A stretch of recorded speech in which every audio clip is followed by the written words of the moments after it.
Hey guys, Rudy Campos here, coming to you from another or for another episode of Grading the Market, the new Sweep the League podcast we got going, talking about collectibles and helping you get your collectibles in order. Which guys should you collect? Which guys are up and coming? Which guys you may want to pass on for now?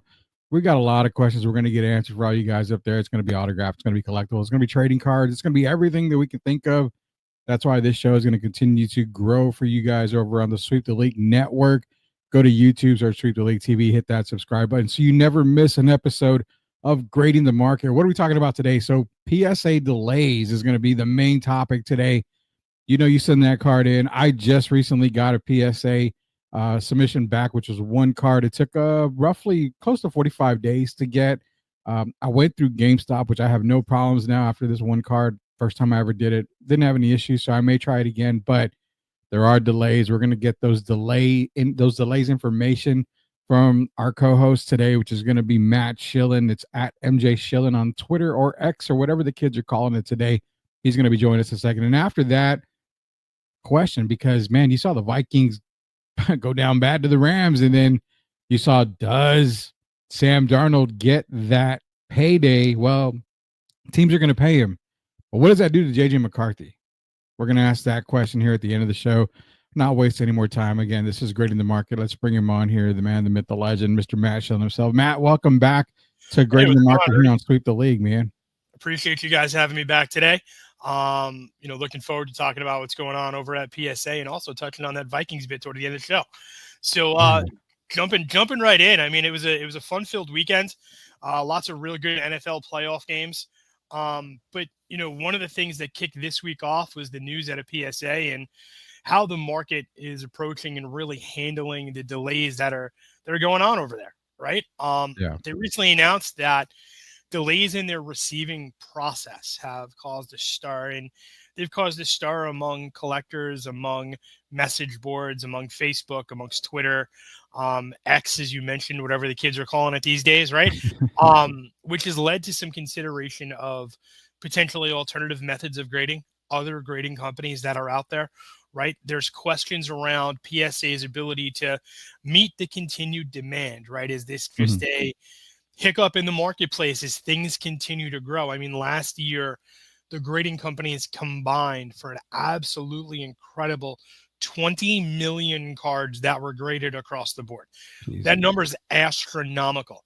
However, that number also raises a fair amount of questions. Specifically, PSA's recent announcement about these delays in their receiving process.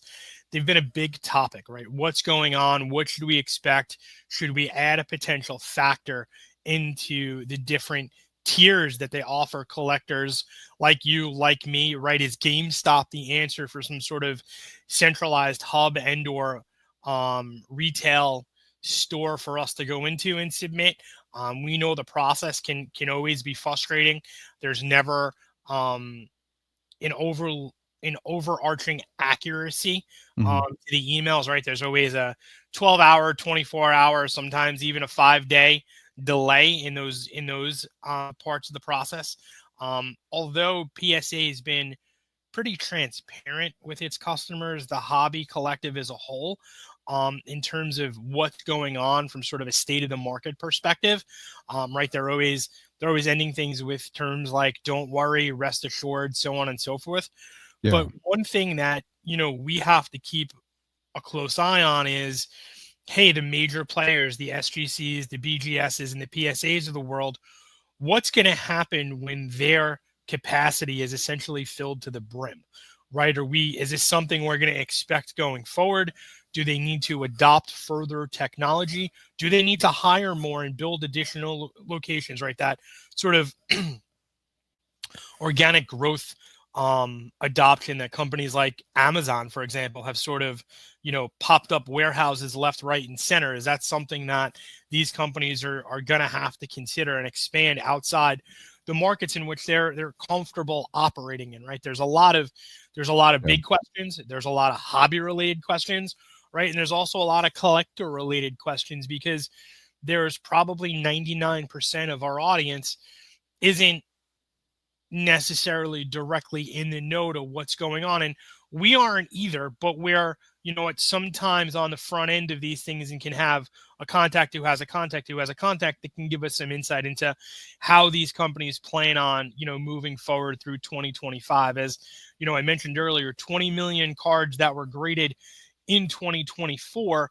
I expect that number to jump considerably with the, not just with the growth of names like Paul Skeens and Victor Wembanyama, but names like LeBron, Kobe, the legends, the generational talents we all know and love and, sort of anchor our collections around, right? There's folks that are coming out of the woodwork to now heavily grade a lot of their, 80s and 90s and even early 2000s cards that were once perceived as junk era cards are starting to reemerge. So that 20 million graded card number could easily jump by 30-35%. The big question is, how do these grading companies handle that? Yeah, it's funny because you mentioned junk, the junk wax era. And I made a comment to a dealer one time at a recent show, maybe about 4 months ago. And this was after the fact that I went through a lot of my junk boxes, junk wax boxes, and I was throwing cards away because they were bent. They weren't really doing good. And I started to look. I had a couple of cards like, man, this is a good card. I kept it. But majority of them I got rid of. And I started to realize something here. What we consider junk wax era, if you probably stop and think about it, a lot of those stars back in the day, going into Jordan, Robinson, Magic, and these guys, getting them graded and they come back at a decent 7, 8, 9. I consider those decent for that era. Yeah. You can still get not a premium for them, but you're still going to be able to get a good amount for that junk wax. And that's what I tell people. Everybody threw away the junk wax, cards. Even I did. I'm not going to be opposed. I'm not. I did. So now those cards are becoming scarce, and that kind of add a little bit of value, in my opinion, to it. That's 100% correct, right? You're going to get, and it's funny because the big men, right, the David Robinsons, the Tim Duncans of that era, don't necessarily garner the premiums of the guards and the forwards. However, I remember 5-6 years ago, I was picking up Tim Duncan raw rookies for under $1. Like, is an absolute. I'm like, there's something.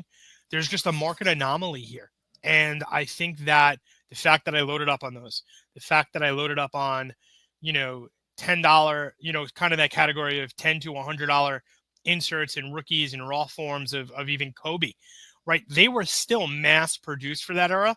But like you said, a PSA 7, 8, 9, BGS 7.5, 8, upwards of those cards, you're still going to get somebody that's going to buy them. There's a market for those, and there's a market of decent money to be made. Now, are you going to get the $660,000 that the pristine BGS 10 Ultimate Collection 0304 LeBron rookie autograph went for at Golden? No, you're not. But you could say to yourself, hey, I've got 20 Tim Duncans from whatever set, whether it be hoops, upper deck, tops, and then get those graded. They come back because they've been in, top loaders for so long, and the condition really hasn't worn much. So you're looking at 8s, you're looking at potentially 9s, and maybe there's a 10 or 2 in there, and your ROI is all of a sudden going from junk wax to a mini vacation. Like that's not unreasonable either, right? You once had a 50-cent $1.50 card in raw form. It comes back PSA 10 and you're going, oh, okay, that's, 50, 60, 70 bucks. Now multiply that out by, 10 or 15 of those. You're not doing so bad for yourself. No, you're not. And that's the thing with the junk wax part is that now when I find stuff, because I do have some boxes still, I tend to hold on to that junk wax a little longer to go through it because I'm like, wait a minute, I threw away a whole bunch of stuff that could have been valuable. And I mean, not like hundreds of thousands of value, but the $20, $30, $40 cards that, are after they're graded are probably worth it. Talking to Matt Schillen. Again, you guys want to go to www.sa.com/collectibles. You can get all the information for Matt and the guys over there. Do a fantastic job. Write a lot of articles. We're going to be doing, again, grading the market here at Sweep the League. Going to hopefully be a weekly show for you guys. Jacob Eric Canziano is going to also be a host for grading the market. So a lot of content coming out from all different perspectives here. Talking about PSA and the delays. Now, the biggest question is, when you and I, and even still to these days, when you think about grading, you're thinking about the big boys. PSA, you're talking about, Beckett. Those are the two big boys right now. Beckett took a pretty big hit, and I've seen that. They took a huge hit. I think it sure did. Everything. Now you've got like DCI is always at a lot of shows, and you've got these other companies. I believe SGGC is another one. So this comes to the question of, if I want to grade, but not with Beckett, I know PSA is going to probably give me a better grade, but you know what? For PSA 9, I can get that DCI 10. Where do values fall into place? Because now you're talking multiple grading, companies, and will there ever be a prospect that comes up and says we're better than PSA? I mean, the market's going to generate value. We'll put it that way. The market's always going to generate value, right? There's always going to be if you look at the grading marketplace from a macro perspective, right? You take everybody that's in the marketplace. Your PSAs and your BGSs are first and foremost always going to be your anchors, right? PSA may have some hiccups in the first quarter with delays. They'll find it. They'll correct themselves. I don't think there's any lack of confidence there. It's just more of a sense of collectors becoming less and less patient with the process. All right. So that's not necessarily a, 3 strikes down the middle kind of situation for PSA. Yeah. BGS and Beckett, a little bit of a different situation where the hobby is not only losing patience, it's losing confidence and fast. There's a lot to do in sort of the behind the scenes, back office, private equity acquisition, parent company nonsense that's going on, to where, hey, there's even some questionable activity. I don't want to go so far as to put a label on that activity because I don't know enough to do that. Yeah. What I do know is it's not exactly the most warm and fuzzy activity. It's not exactly the most welcoming activity from a collector's perspective, because now, there's potential for liability there with the way cards are being graded, or not for that matter, or what the upper management may and how it may be engaged in. But there's potential for what I know for a fact is that there is potential for the BGS grading entity itself to either be acquired in whole or in part by a private equity, or it has been already, and they may be restructuring that. I know previously there were a lot of rumors and discussions about how, quote unquote, top heavy the administrative and executive aspects of that infrastructure was. How that directly trickled down into grading and the quality of grading, I don't really know, and I don't think it had as much as an impact as collectors would like to think, right? Because the second they throw something under the bus, they think everything's going to come back at zero, and that's just not true. But at the end of the day, PSA and BGS are still your anchors in the marketplace. Now, for a little while there was that HGC company, I believe, HGA. Yeah, HGA. They were there for a while. They were doing those color match slabs. So if you had like a Miami Dolphins card, whether it was Tua or Tyreek, the top of the slab would kind of match the jersey. It was a cool concept. I know there was a little tech involved there. There was a little AI involved there, but then, there was also the question of operating capital. And I think that kind of fell by the wayside. You don't really hear too much about them anymore.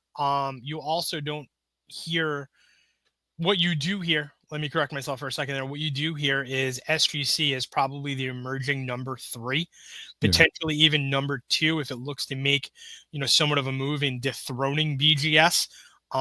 Full disclosure, I was a BGS guy probably for a good portion of my collecting career up until, 32, 33.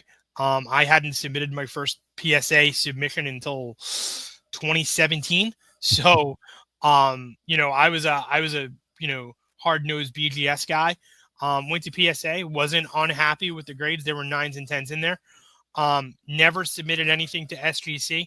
A lot of guys will tell you that their value is starting to hold. I personally think it's still a little under. If it was a PSA 10 versus an SGC 10, nothing's going to hold the value as high as a BGS 10 pristine black label, because that's standard and the exceptional gold standard.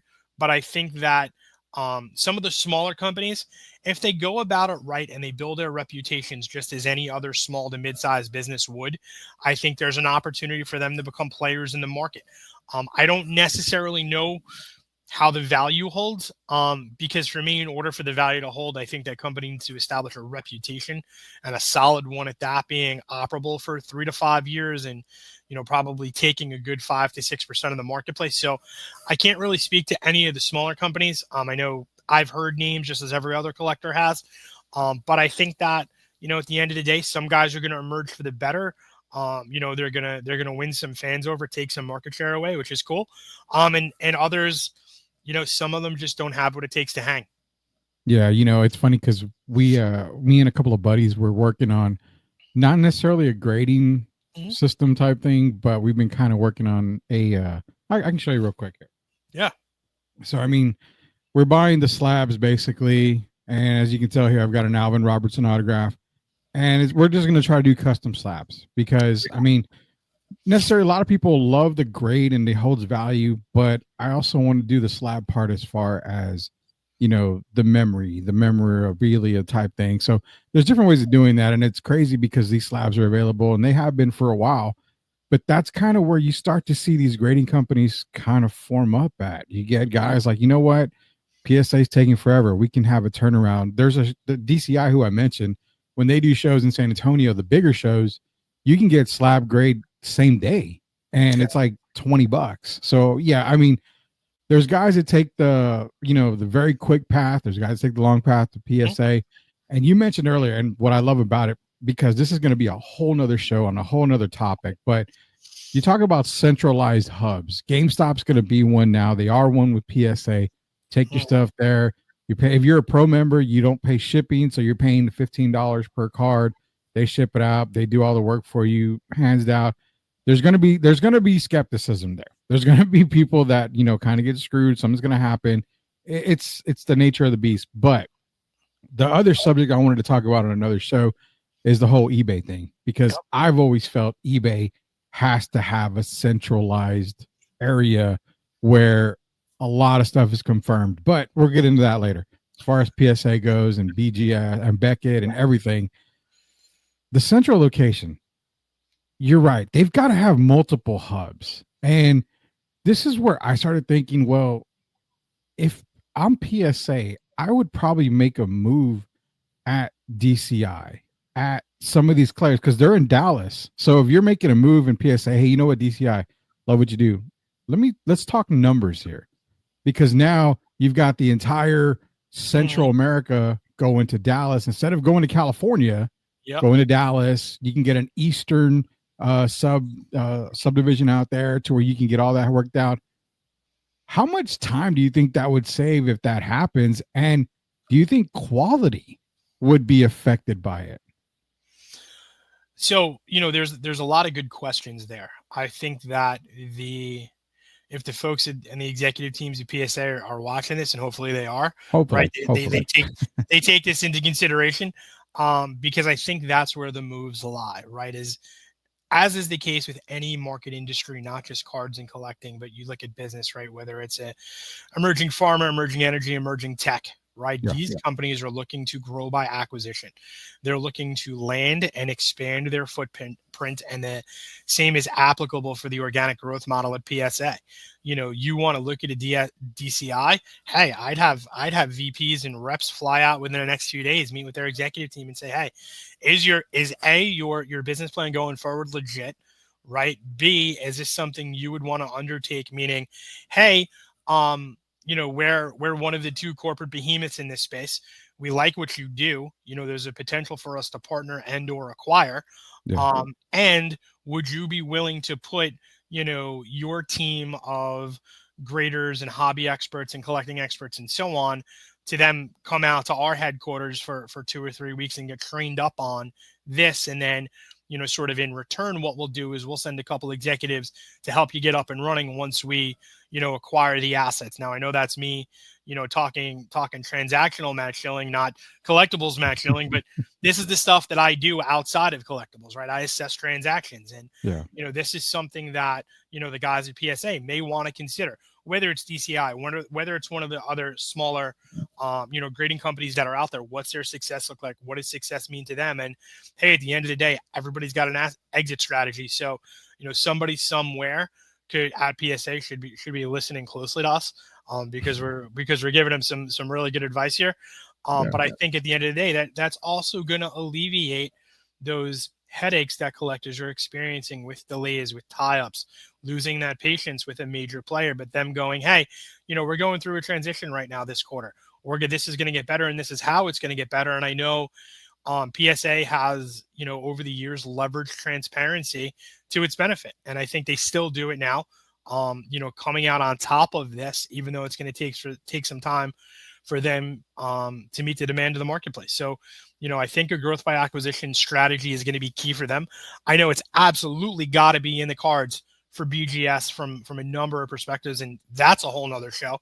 But we're talking about PSA, we're talking about delays, and we're coming up with resolutions for them. So, like I said, hopefully somebody out there in listener land is paying attention to what we're preaching here.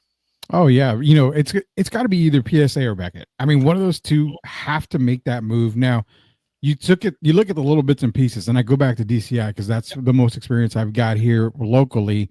And to get the same day slab, same day everything at a card show, I mean, they do get overloaded with stuff, and they do get them out. As does everybody. But, yeah, you have to meet the market demand. You have to be able to do that, and you have to be able to model that and forecast what that demand looks like. Now, maybe DCI wasn't expecting that sort of uptick in on-premise grading. And PSA, I don't think was really expecting it either. The last couple of nationals that they've been at, they've had higher than expected volume. That 2024 macro number of 20 million cards graded in the marketplace, and I think that's going to be 30% higher this year. Certainly creates a ton of opportunity for the small, the mid, and even the larger players. But I think at the end of the day, somebody's got to consider at least one, if not multiple acquisitions. Yeah, and that's the thing too, because if PSA, we're talking PSA, so and we're talking with Matt Chillen again, collectibles, si.com/collectibles. You want to go there, get all the article information there. This is grading the market, talking about PSA specifically. And again, shout out to PSA because, if you're thinking about it, getting those centralized hubs, getting, one in the central, one in the East Coast, you can do multiples around. Not only does that lead to quicker times because, hey, I'm shipping from San Antonio to Dallas and, you're able to get my cards quicker. The turnaround time is great. It also adds to employees towards the company where what happens now, you go to the bigger Dallas card shows and you're able to provide same day service there at a premium. I mean, you're charging $15 to get the grade. Hey, you know what? I'm going to Dallas card show. I've got this Jordan I really want graded. I need it graded today. No problem. We've got everybody here. You can do this here. You know what? It's going to be a $35 premium charge. You're going to pay $35, maybe $40 just to get that card graded on site. Also, the other type of thing to offer for PSA as well. Go to a card show. You've got multiple locations. Just go set up. Hey, you know what? I got this Mike Piazza rookie here. Do you think I should get graded? Well, for the evaluation, it's $5. I would pay $5 to get that evaluation. Say, you know what? Just by the looks of it, you're looking at possibly 8, 9 right here. So I definitely would grade it. That 5 turns into I want same day service. That's 40. You made $45 in just a matter of a couple of minutes. Right. That's the thing we got to think about too with PSA. I need a job. Matt, we all need jobs here at PSA. We got to be on the marketing squad. Listen, I mean, I think the insight as seasoned collectors we bring to a PSA is probably invaluable information, right? They've got the ear to the ground. They've got a good, perspective on things. They've always had a solid reputation. This is just, like I said, they're at the end of the day, they're really, really good with the transparency and the messaging. I think though they need to implore just a little bit of a more enhanced strategy for them to meet that demand, as we've talked about, right? Possible growth by acquisition, possible spreading out across key shows or adding staff as they have been, and they've been doing, fairly well. I think that expansion includes going north to Canada for a bit. And I think that also includes hiring across a number of key markets for them, which are 2 steps in the right direction, even though I still think they need to take a couple more to meet that demand and to meet that growth estimate I've kind of touched on a few times throughout today's show. But like I said, at the end of the day, right, the market intelligence you get from the guys that are on the ground is completely invaluable, not just to a PSA, but to Tops, to Panini from different perspectives, right? You've got to listen to what the markets are saying in the way that the markets are saying them. And like I said earlier, right, when I went around on sort of a tangent in terms of, actual corporate asset acquisitions and what I do outside of the hobby, those are things that we do on the daily too. Our ears are to the ground. We're, checking our sources. We're leveraging our resources out there to grow, to continue to grow so that our customer base is happy. Yeah. You're right. And the whole thing with PSA is, the market can be theirs, and it's the same for Beckett. The market can be theirs. Let's be real. The stronghold on the market is not going away. It's definitely not going away. You're predicting a 30% increase on grading coming off of a year where 20 million cards were graded. Do the simple math. If you charge base $15 for the grade, I mean, that's $300 million, just in that alone. So, and we know it's not always $15. Right. And on the upside, that's closer to $500 million. Yeah. So, these are big boy numbers. And this is where, a lot of the different perspective and aspects of the marketplace come into play. Because I know some of the rushes at PSA based on card valuations are sometimes hundreds of dollars to grade. So that's, those are things you have to consider too. So, like I said, I think this is a good awareness piece I put out. I think it's definitely positive for PSA, how they're going to gear up, how they're going to, tackle their addressable market with, in 2025 and beyond. Yeah, Matt Schillen on Twitter, or as the kids call it, X, at MJ Schillen. Go follow him now. We're talking PSA. This is Grading the Market, part of the Sweep the League family. And we're giving you all the details on PSA. Just expect delays right now. It'll get better. They're going to have to obviously hire more people. They're going to have to make some changes. But you know what? Good things don't come very easily and very fast. It takes a little bit of time. So once you submit, definitely just be patient. Again, I used GameStop. I'm a firm user or a believer right now of GameStop. I actually enjoyed the experience. They kept in contact with me. They emailed me, hey, your card has been received by PSA. Hey, we have shipped your card. And it even gives you, the grade if you really want to see it. Or if you want to be surprised, don't click the link. Then right. GameStop will issue an email saying, hey, your card has arrived. You can come pick it up. So I enjoyed the process. Shout out to GameStop. That was a very good thing right there. Talking to Matt Schillen again. See at the bottom, it's scrolling www.si.com/collectibles. You can get all the articles there from Matt and the boys over at SI Collectibles. And we got one last thing, man, because this past weekend, dang, the Vikings. How you're a 14-win team and you choke it in the first round of the playoffs against the Rams. You know what? The Rams have been undervalued all year. I think I had them as one of the best teams in the NFC before the season started. Very undervalued team. But talking about Sam Darnold now, Sam Darnold coming off an MVP caliber season. I mean, we're not going to sugarcoat it. Definitely top 4, maybe 5 at the worst MVP. Darnold's cards went up. When I would go to shows, I would see his PSAs go up in rookies, and you were paying a pretty decent penny for a Sam Darnold card this year. But now with that struggle, no idea if Sam stays with the Vikings. Personally, after talking to Derek Irvin, we were talking about it last night. We both feel that it's probably in the best for the Vikings to bring him back. I mean, you definitely want to give that bridge to JJ. And you know what? If anything, Sam is a terrific backup for the Vikings. But now, can we expect that rise of JJ McCarthy cards? This was actually an article written by one of you guys there, and Brandon Velasky. Mm-hmm. And that's the question, because now you're going to see people go after JJ McCarthy cards with that Darnold performance, when I'm going to tell everybody a secret. You probably should have started getting him when Darnold was starting. But I'm just saying that for a little bit. Matt, what do you got on Sam Darnold and JJ McCarthy? So, being a diehard New York Jets fan, Sammy Boy started in our organization. We drafted him. He had a decent run in Carolina. He found himself a new home this season in Minnesota. I think that Sam Darnold is the epitome of the seasoned veteran NFL backup quarterback, right? He's not going to get the glitz and the glamour career-wise as your Mahomes or your Josh Allen's. His spike has probably tapered off, if not dropped a little bit since the peak. I don't think Minnesota's downfall was just in that wild card game. They were a little shaky in the last game of the season. There's no doubt about that. I don't think everybody was entirely in sync. I think there were some injuries spread around there. Yeah. I think if you look at the start of the 24 NFL season, Sam Darnold's value was in one place. It's certainly higher and will sustainably be higher than that point. That's probably the lowest point that you would probably be able to buy anything Sam Darnold related. Yeah. Now that the Vikings are out of the playoffs, they had a dismal week 18. They had a pretty dismal playoff performance.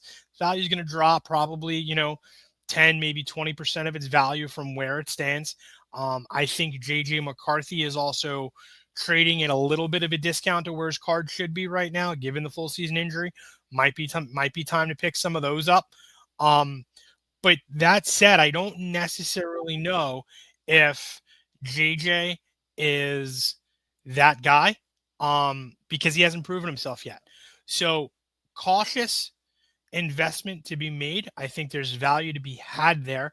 We're going to, see what the Vikings decide to do in the off season. Does Darnold remain a Viking? Does he get money from a, perennial second tier team? Do the Jets even reconsider him?